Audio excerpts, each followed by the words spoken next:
let us sing this song together.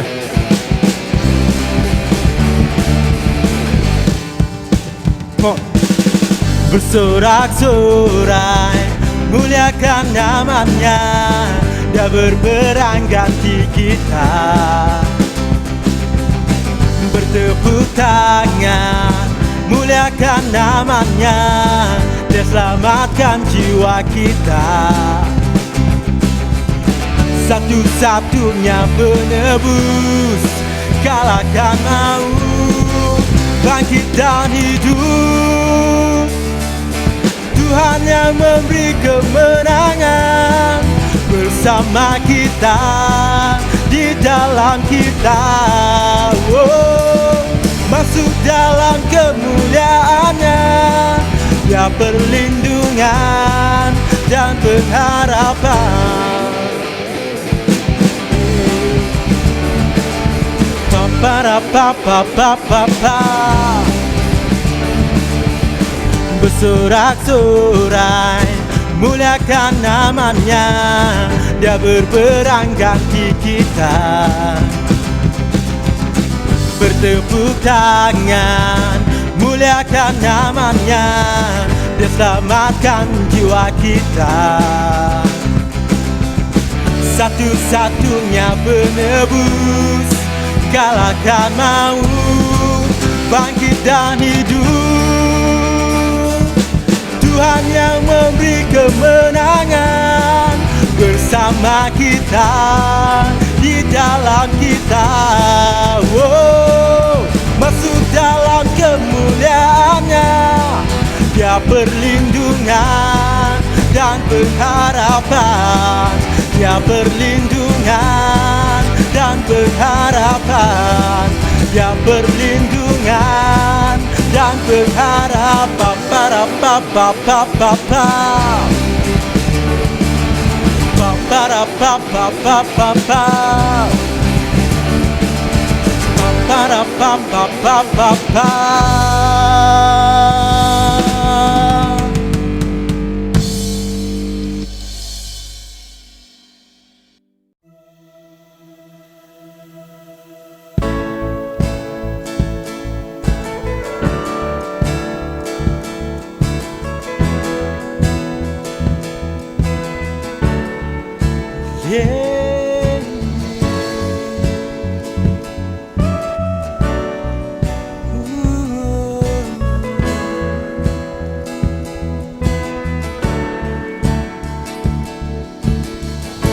Segala yang kau perbuat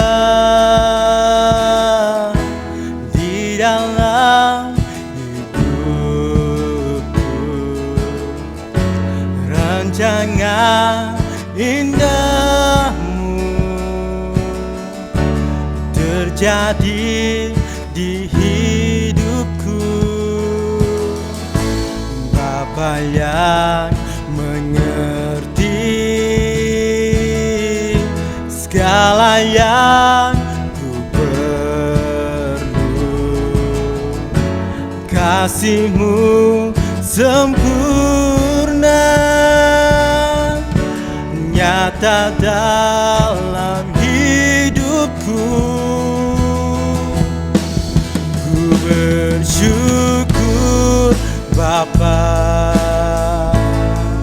ku bersyukur Tuhan, buat kasih setia-Mu di dalam hidupku. Ku bersyukur, ku bersyukur Bapa,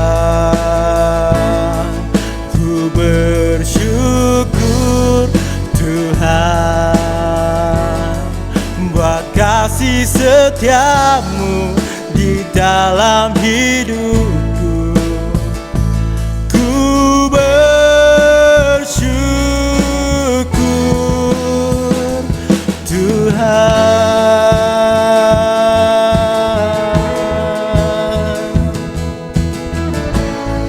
Kami bersyukur atas kasih-Mu Tuhan. Oh.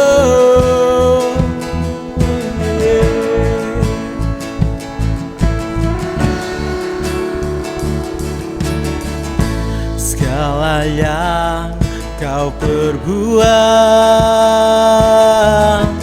di dalam hidupku. Rancangan indahmu terjadi di hidupku. Bapa yang mengerti segala yang ku perlu, kasih-Mu sempurna nyata dalam hidupku.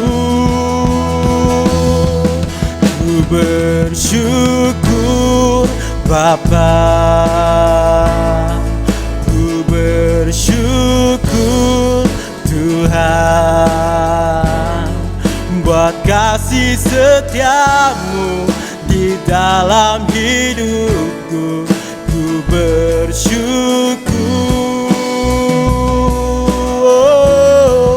ku bersyukur Bapa, ku bersyukur Tuhan buat kasih setiamu di dalam hidupku. Ku bersyukur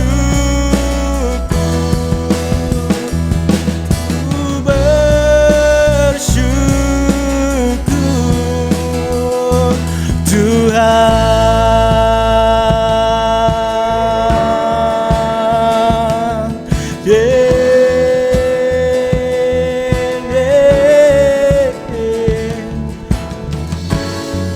Terima kasih Yesus untuk kasih-Mu.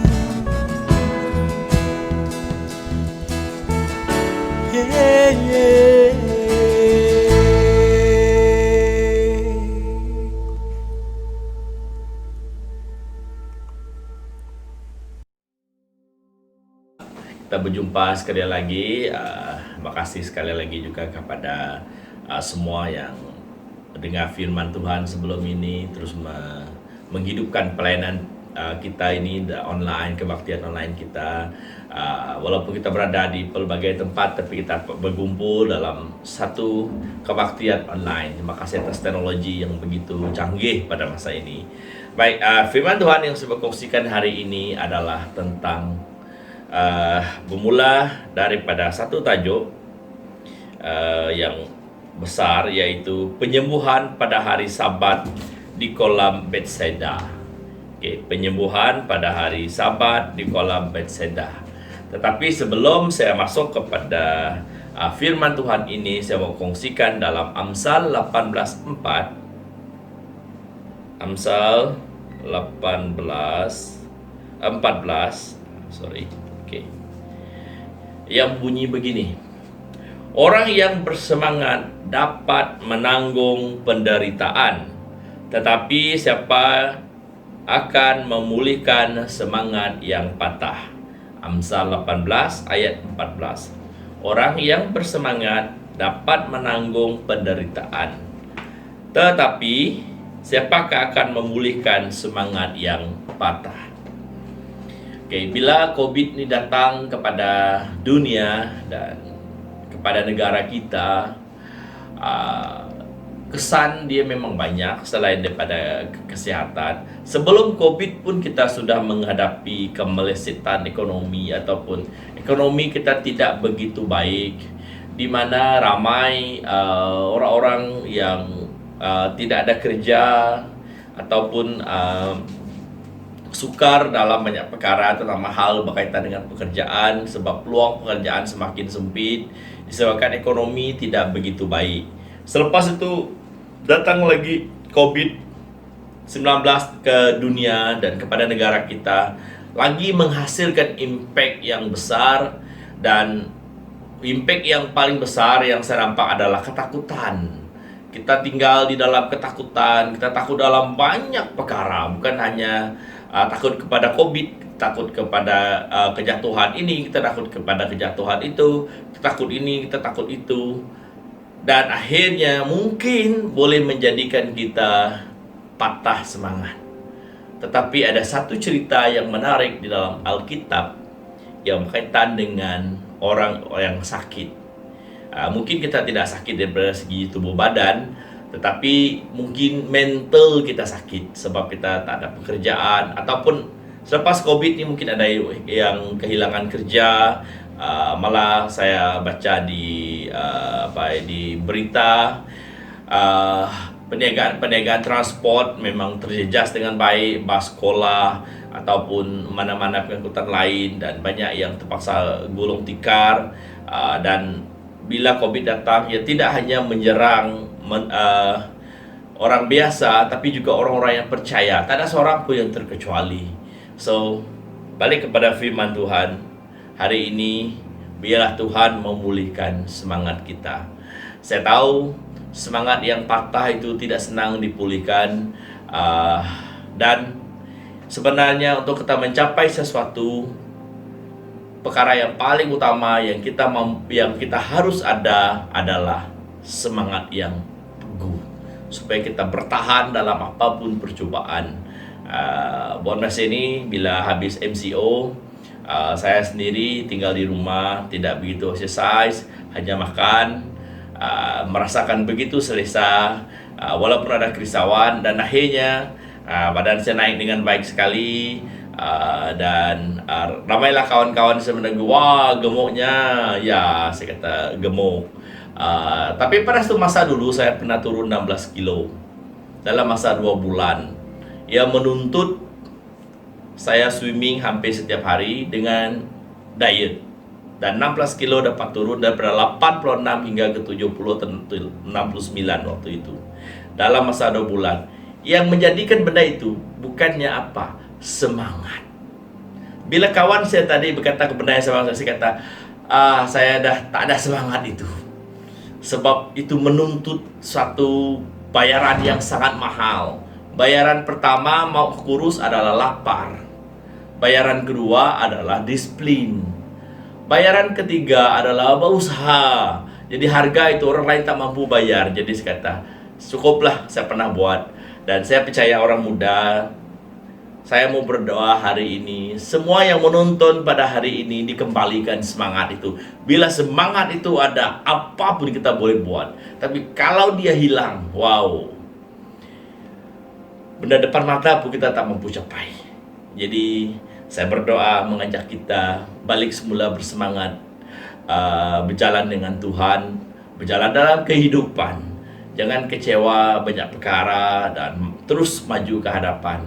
Cerita yang ada relate sedikit dengan semangat ini saya bawa di dalam Yohanes 5. Yohanes 5 ayat 1. Penyembuhan pada hari Sabat di kolam Betsaida.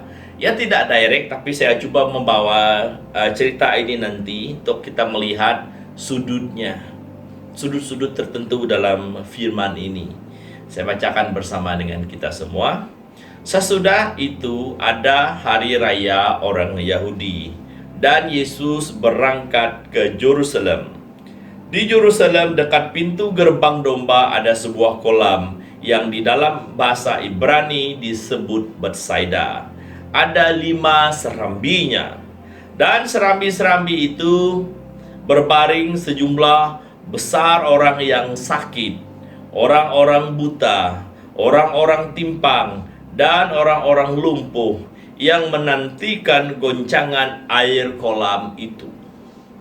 Sebab sewaktu-waktu turun malaikat Tuhan ke kolam itu dan menggoncangkan air itu.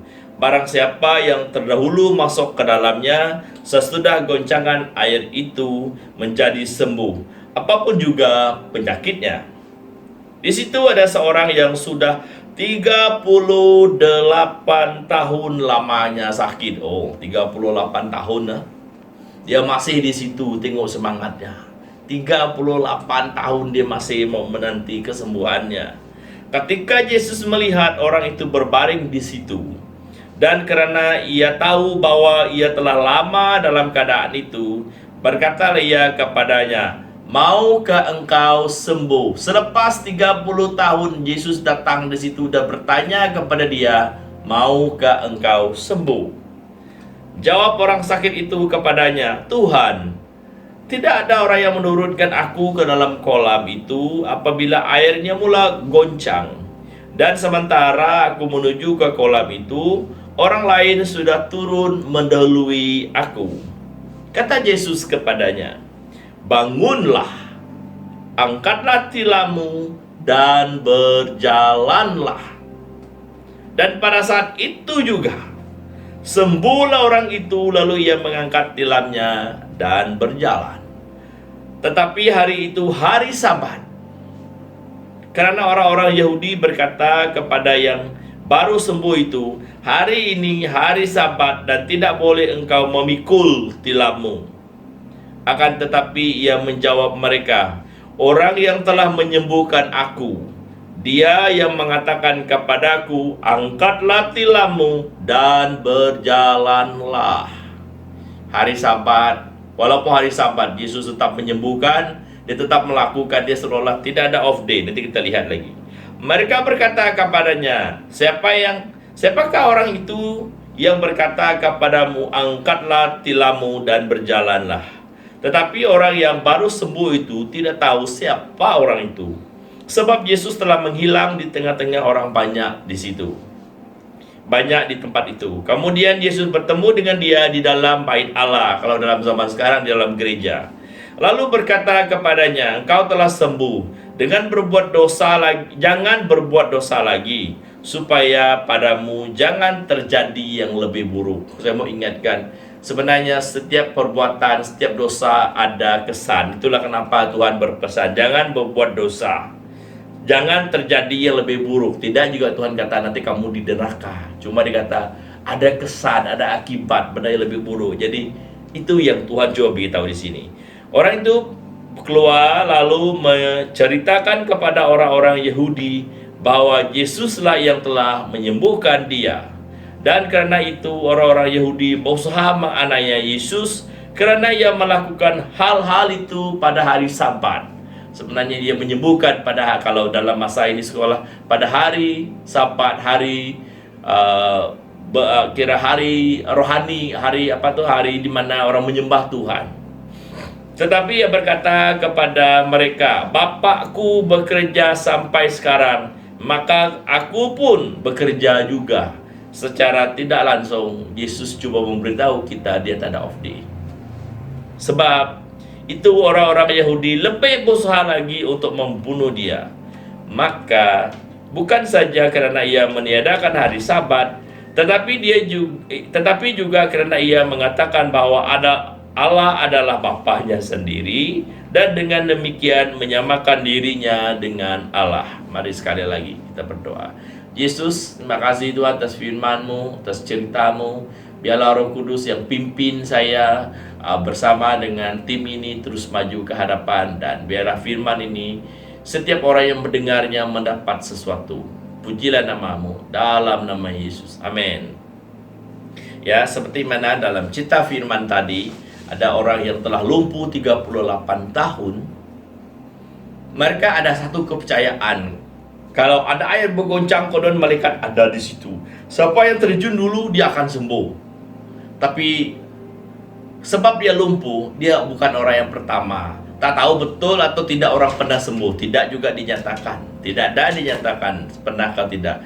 Dia telah menunggu selama 38 tahun. Itu bukan satu jangka masa yang pendek. Jadi kenapa lah ia ditulis dalam Alkitab? Untuk mengingatkan kita, supaya kita bersemangat, masih kekal ada semangat itu. Walaupun dia tidak kenal Yesus, tetapi karena semangat yang begitu tinggi mau sembuh, maka pada hari itu Yesus datang berjumpa dengan dia. Tak juga buang dia ke dalam kolam tuh. Dia hanya kata, sembuhlah, angkatlah tilammu dan berjalan. Itulah masanya Tuhan mengembalikan keinginan dia, memberi keinginan dia. Malah Tuhan tidak beritahu pun siapa diri dia. Hanya dia berpesan jangan berbuat dosa, supaya benda-benda yang jahat tidak menimpa kepada dia. Ya, jadi Kalau kita renung firman ini, renung betul-betul, ada kaitan dengan kekuatan semangat itu. Dan bila Tuhan datang kepada kita atau datang kepada dia, Tuhan menyembuhkan dia. Saya percaya ramai yang mungkin selama ini tercari-cari, tertanya-tanya mengapa, di mana, mengapa dan sebagainya. Pandanglah orang tua ini yang lumpuh 38 tahun. Pada tahun ke-38 Tuhan datang menyembuhkan dia. Walaupun dia percaya kepada benda lain, tapi semangat yang ingin sembuh itulah yang Tuhan lihat. Bukan hanya percaya, dia belum percaya Yesus, dia tak kenal lagi Yesus itu. Tapi Yesus ternyata menyembuhkan dia. Jadi apapun yang kita lakukan, yang berniaga pastinya mau untung. Yang ahli politik pastinya mau menang. Berusahalah, bertahan dalam apapun keadaan. Pelajar-pelajar sekolah menengah atau sekolah ataupun di universiti pasti mau lulus dengan cemerlang. Usahalah. Dan yang sudah habis belajar, sudah habis ini, tentu menunggu gaji yang baik. Bersabarlah. Dan bagi yang bekerja tentu mau kehidupan yang lebih baik. Tapi buat masa ini bukan masa yang mudah untuk kita semua, ya masa yang sangat sukar bagi kita dari segi banyak aspek, terutamanya ekonomi dan juga rohani kita. Mungkin ramai kita hilang pengharapan kepada Tuhan sebab kita tidak nampak jarinya Tuhan. Kita bersungguh-sungguh sudah rasanya kita berjalan dengan Tuhan, tetapi masih nampaknya jalan itu belum terbuka. Percayalah, Tuhan tengah melatih iman kita seperti orang lumpuh itu. Bertahan dalam keadaan, terus bertahan. Tuhan menyertai kita, dia ada di sebelah kita. Walaupun kita tak kenal dia, tak tahu dia ada. Seperti mana orang lumpuh ini, Yesus tuh ada dengan dia. Ada dengan dia, ada bercakap kepada dia. Dia tak tahu orang Yesus tuh yang menyembuhkan dia, bukan air kolam. Jadi apapun yang kita alami sekarang, berdoalah kepada Tuhan. Dia ada dengan kita. Semalam ada satu orang berjumpa dengan saya lama dan memang datang mau melawat saya. Saya suka betul pelayanan ini, budak anak-anak ini. Saya ingat saya singgah, bukan mau dapatkan sesuatu, hanya betul-betul mau singgah, mau ngabas orang tua di sini. Dan dia datang ke sini, bercerita dengan saya banyak perkara. Adalah orang berpesan kepada dia. Dia seorang ahli politik baru, yang masih muda. Tapi saya memang kenal dia, saya sentiasa dorong dia. Dan saya selalu juga saya marah dia lah, walaupun dia ahli politik. Tapi jadi adalah orang berbicara ke dia, tak apa kalau kamu tak menang, yang penting kamu rasa kamu buat. Saya beritahu dia salah begitu. Kalau jadi ahli politik, kalau tidak mau menang, jangan jadi ahli politik. Jadi orang lain. Kalau kita jadi ahli politik, mesti tujuannya mau menang, sebab menang membawa perubahan. Kalah tak bawa apa-apa. Sama juga dengan yang lain. Lepas itu kami bercerita, saya rasa dia mula down, tapi lepas kami bercerita banyak perkara, dia mula bersemangat, dia mula ada tujuan, dia mula bersemangat semula. Bukannya saya bicara kepada dia, saya percaya Yesus yang sebelah kami. Dialah yang menguatkan dia, bukannya saya. Dia hanya datang kepada saya sebagai orang tua yang dah lama dia kenal, hanya untuk, tapi Yesus telah menunggu dia di sini. Inilah kolam Bethesda dia semalam. Dan saya percaya kolam Bethesda ada di mana-mana. Bukan kolam itu yang menyembuhkan, bukan kolam itu yang menjadikan semua benda betul, tetapi Tuhan yang ada di situ, yang berada di sebelah kita. Kolam Bethesda itu ada di mana-mana. Sabar dalam banyak perkara, terus berteguh juga bersama dengan Tuhan. Gunakan ruang masa ini untuk mengkaji firman Tuhan. Bagi yang mula-mula, saya tahu ada anak-anak di sini yang masuk dunia perniagaan. Saya tahu kamu struggle dengan luar biasa. Cash flow kamu mungkin tak cukup. Barang yang kamu ingin jual atau niagakan mungkin belum lagi menepati sasaran yang kamu mau. Hari ini bacalah firman ini semula, supaya Tuhan mengembalikan semangatmu. Dan dari semangat itu kamu dapat berjuang lebih jauh. Lebih jauh menjadi peniaga yang berjaya. Menjadi peniaga yang kadang-kadang ia tidak terjadi dalam masa sehari dua. Keuntungan tidak dapat diperolehi dalam masa yang dekat. Dia kena mengalami kerugian-kerugian, kena belajar banyak benda. Dunia perniagaan agak jauh berbeza dengan dunia akademik. Walaupun dalam akademik ada diajar tentang perdagangan, tetapi hakikatnya berniaga yang benar itu bukan semudah yang kita baca daripada buku. Jadi saya mau anak-anak yang menceburi dunia perniagaan, teguh semangatmu, kuatkan semangatmu, panggillah Tuhan beserta dengan kamu. Apapun yang di depan, satu hari ini pun ada orang beli satu, itu sudah satu kejayaan. Ya bukan kerugian, ya satu kejayaan. Sama juga dengan yang bekerja, yang dah lama bekerja, bersemangat terus dalam kerjamu. Kalau ya Tuhan akan buka pintu cukup masanya. Dan mungkin kamu akan naik pangkat dan sebagainya. Saya serahkan semuanya kepada Tuhan. Dan kekallah bersemangat, jangan putus asa, berjalan dengan Tuhan. Dan percayalah juga, walaupun kita kejayaan ini sebenarnya sangat sukar juga kita mau mentafsir kejayaan. Adakah ada 5 buah rumah satu kejayaan? Ada 3 buah kereta, 5 buah kereta itu kejayaan? Entahlah. Walaupun mungkin dia sudah habis bayar, saya sendiri tidak begitu merasakan dia kejayaan. Kadang-kadang ia adalah satu liability. Saya ada 4 kendaraan yang saya kena start. Kadang-kadang seminggu saya start tuh langsung. Saya start itu paksa satu, ada satu orang suruh bawa, supaya kereta itu dapat jalan. Sedangkan saya tak perlu bayar. Ada itu sukacita? Saya tidak merasanya begitu. Malah yang menjadi satu liability. Kenapa saya cerita benda ini kepada kita semua? Supaya kita jangan mengejar dengan hal ini. Supaya kita dapat fokus ke hadapan. Satu kali kalau ya saya tahu orang muda suka kereta, kita hanya dapat pakai kereta satu masa satu kereta. Tanda kita dapat pandu kereta 5 kereta sekali. So itulah cikgu, saya sendiri tidak mengatakan ya Anda kejayaan itu kadang yang kejayaan tafsiran kita